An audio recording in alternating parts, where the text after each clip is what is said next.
নমস্কার বন্ধুরা, আমি আজকে বানাচ্ছি ডিম ভাপা। তো তার জন্য আমি নিয়েছি 4 মগজ পোস্ত, সাদা তিল আর সাদা সর্ষে, কাজু বাদাম আর কিছুটা কাঁচা লঙ্কা। আর এখানে বেরেস্তার জন্য নিয়েছি 2টো পেঁয়াজ কুচি আর 4টে ডিম। ডিমটা আমি সেদ্ধ বসিয়ে দিচ্ছি জলেতে লবণ দিয়ে। আর এখানে আমি মিক্সারে পেস্টটা বানিয়ে নিচ্ছি। এর মধ্যে আমি লবণ আর কিছুটা চিনি দিয়ে দিয়েছিলাম।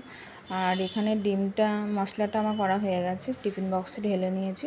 আর ডিমগুলো মাঝখান থেকে চিড়ে আমি সাজিয়ে নিচ্ছি। আর উপর থেকে কাঁচা লঙ্কা চেরাগুলো সাজিয়ে উপর থেকে ভালো করে আবারও বাটি ধোয়া জলটা ধুয়ে আমি উপর থেকে দিয়ে দিচ্ছি। দিয়ে আমি সর্ষের তেল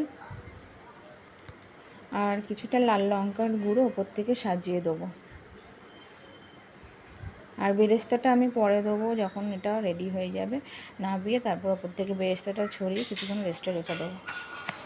তো ডিম ভাপাটা খেতে অসাধারণ হয়েছিল। আর এতে আমি হলুদ ব্যবহার করছি না, হলুদটা আমি দেবো না, কারণ দেখতে কালারটা আমি একটু